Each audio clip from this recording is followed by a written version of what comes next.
So sorry पूरी दुनिया में अपनी एक एक पहचान रखता है। लोगों को हंसाता है, लोगों को एंटरटेन करता है, साथ ही साथ उसमें ऐसे व्यंग भी होते हैं जो लोगों को बुरा भी नहीं लगता। नाम ही है सो सॉरी।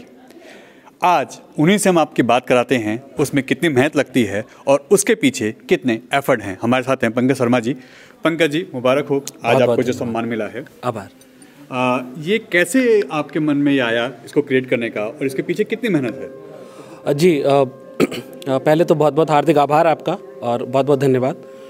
असल में ये एक ऐसा कार्यक्रम था। कार्यक्रम क्या, मैं आपको बताना चाहूँगा कि जो हम सबके अंदर जो संघर्षरत लड़के जब बाहर आया करते हैं जॉब के लिए, तो अपने अपने गांव कस्बों की जो खुराफातें होते हैं उनको छोड़ दिया करते हैं। लेकिन हम अगर उन्हें ज़िंदा रखते हैं तो कभी न कभी वो हमारे प्रोफेशन का हिस्सा या हमारे जुनून का हिस्सा भी बन सकती हैं। ये उसका एक रूप है।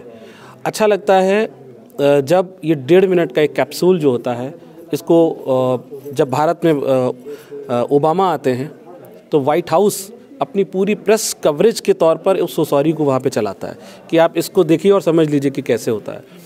प्रधानमंत्री जी जब उसको बार बार स्वच्छता के संदेश के लिए रिट्वीट करते हैं तब पता चलता है। यहाँ तक कि अभी हाल ही में चीन ने उस एक सॉरी को, चीन के मुखपत्र ग्लोबल टाइम्स ने उसको ट्वीट किया और कहा कि ये एक सॉरी हमारे राष्ट्रीय मूल्यों पर आघात की तरह है। यानी कि हमारी एक बात, एक सटायर जो था वो चीन की दीवार से भी ऊंचा निकल के चला गया। तो ज़रूर 1.5 मिनट की बात है। जापान में भी चलता है तो चीन को आपत्ति होती है। बात किसी की आपत्ति या किसी के प्रेम की या समर्थन की नहीं। बात सिर्फ इतनी है कि मेरा अपना एक फ़लसफ़ा है कि हमें यहाँ की बातें यहीं कहते चलना चाहिए ताकि जाते वक्त ज़्यादा सांसों पे बोझ ना रहे। उसी फ़लसफ़े के तहत एक चीज़ बनाने की कोशिश की। इसकी सबसे खूबसूरत बात यह है कि इसके निशाने पर जो होता है उसको भी बुरा नहीं लगता।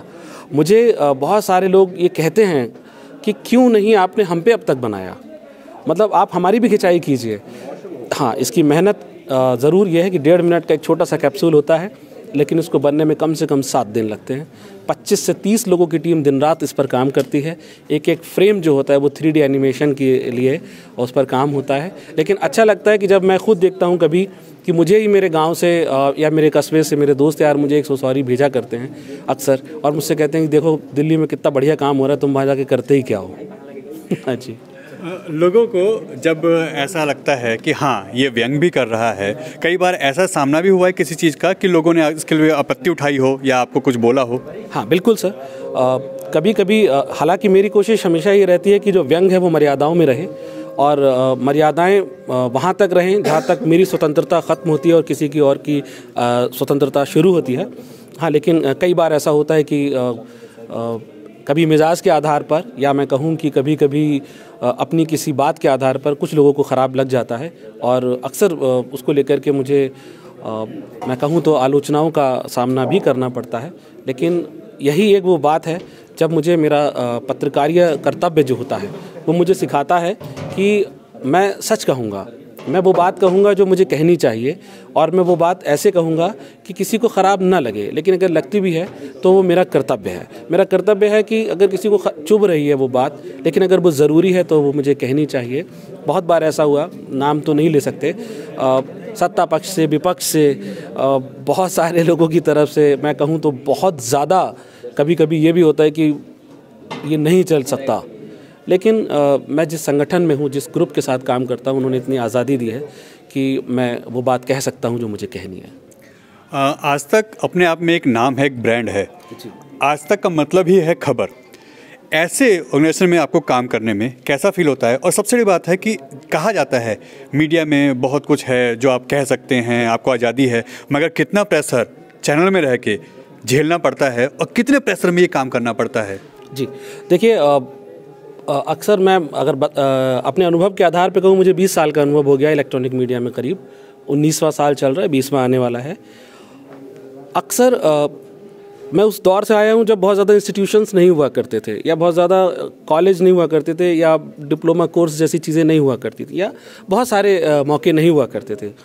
अब चूँकि इसमें एक ग्लैमर दिखता है लोगों को, इसमें लोगों को लगता है कि हम बहुत जल्दी हिट हो सकते हैं या बहुत जल्दी लगता है कि हम अपनी एक पहचान बना सकते हैं, तो ये नौजवान पीढ़ी को बहुत जल्दी आकर्षित तो करता है, लेकिन इसका जो धरातल है वो बहुत सख्त है। ये बहुत कठोर ज़मीन है। यहाँ पर टिकता वही है जो अपने मन से ये सोच के आया कि नहीं नहीं मुझे करना ही यही है, साम दाम दंड भेद जैसे भी होगा मुझे इसी क्षेत्र में जाना है। और उसके लिए यकीन मानिए कि मैंने ख़ुद ने अपने इस 20वां साल मैंने आपको बताया, लेकिन अभी भी मुझे कई बार दिन के 24 घंटे कम पड़ जाते हैं, कई बार मुश्किलें पड़ती हैं। हाँ, इस बात का मुझे गौरव है कि मैं देश के नंबर 1 ऑर्गेनाइजेशन से जुड़ा हुआ हूँ और उन्होंने सच में इतनी लिबर्टी दी है कि हम अपनी बातों को कह सकते हैं बिना किसी दबाव के। और नौजवान जो बच्चे फैशन के तहत आना चाहते हैं, वो जो सोच के आते हैं कि इसमें ग्लैमर है, मैं बस एक दिन कैमरा पकड़ूंगा और एक पीस 2 करूंगा और मैं हीरो बन जाऊंगा, यस आप बन सकते हैं, मैं आपको बिल्कुल निराश नहीं करूंगा। लेकिन हाँ, वहाँ तक को पहुँचने का सफ़र जो है वो 4 चरणों से होकर के जाता है: उपेक्षा, उपहास, विरोध और विजय। अब अगर आप इन 4 चरणों के लिए तैयार हैं तो आप आइए। और सबसे बड़ी बात यह है कि बुरा लगे या बहुत ख़राब लगे, लेकिन अपने कर्तव्य को आप हमेशा मध्य में रखिए। आपकी जिम्मेदारी बीच में होनी चाहिए। आप कभी किसी भी चीज़ की पार्टी नहीं हो सकते, आप सिर्फ उसके संवाहक हैं, एक खबर के या एक न्यूज़ के। पंकज जी, जो आने वाली जनरेशन है वो कई बार सोचती है कि बहुत ईजी है, हम जाएंगे हिट हो जाएंगे, जैसा आपने भी कहा। उनके लिए क्या संदेश देना चाहेंगे, उनसे क्या कहना चाहेंगे आप? मैं उनसे एक बात ज़रूर कहना चाहूँगा। वो बात ये है, क्योंकि मेरा दायित्व भी है कि मैं उन लोगों से ये बात कहूँ, नए बच्चों से। सबसे बड़ी बात और सबसे ज़रूरी बात ये है कि आप एक लंबे संघर्ष के लिए तैयार होकर आइए। कभी भी इस फील्ड में शॉर्टकट्स जो होते हैं, जैसे मेरे सामने बहुत सारे बच्चे हैं, पैसा मिलता है, ग्लैमर मिलता है, तो बहुत जल्दी वो एक से दूसरी तरफ तीसरी जगह पे अपना ध्यान बटाते हैं। लेकिन जो जितनी तेज़ चलता है वो उतनी जल्दी ही फिर ऑर्बिट से जैसे बाहर निकल जाते हैं वैसे निकल जाया करता है। सबसे बड़ी बात यह है, पढ़िए। पढ़ने से ज़्यादा ज़रूरी है सुनिए। अगर आप सुनने की आदत डालते हैं और आप पढ़ने की आदत डालते हैं और रोज़ बनाते हैं, इसको रेगुलर जीवन का हिस्सा बनाते हैं, तब आपका स्वागत है। और इसमें बहुत आपको आराम नहीं मिलेगा, इसमें आपको बहुत ज़्यादा आप जो सपने सोच के आए, क्योंकि आपकी मान्यताएं और आपकी भ्रांतियां और आपकी सोच बदलेगी जब आप इसके अंदर घुसेंगे। एक पत्रकार होने के नाते आप भी इस चीज़ को समझते होंगे। लेकिन हाँ, ये ज़रूर है कि अगर आप अपने कर्तव्य को ठीक से कर रहे हैं, आपको समय लग सकता है, आपको वक्त लग सकता है, आपको मुश्किलें ज़्यादा आ सकती हैं, लेकिन जब आप सोते हैं रात को और अपना मूल्यांकन खुद करते हैं, तब आपको ज़रूर अच्छा महसूस होता है। आइए, सबका स्वागत है, लेकिन धैर्य, सच्चाई और ज्ञान के साथ। पंकज जी, धन्यवाद आपका, मुबारक हो आपको आपके इस सम्मान के लिए। तो ये थे हमारे साथ पंकज शर्मा, जो सो सॉरी के कर्ता धर्ता हैं और जिन्होंने इसको उस फेम तक लाके खड़ा किया है कि आज लोगों की कई बार सो सॉरी देखे बिना ही ज़िंदगी नहीं कटती और उसको देखे बिना वो अपने आप को अधूरा महसूस करते हैं। आज तक में सो सॉरी का एक अलग इमेज है। News Bharat TV, Delhi.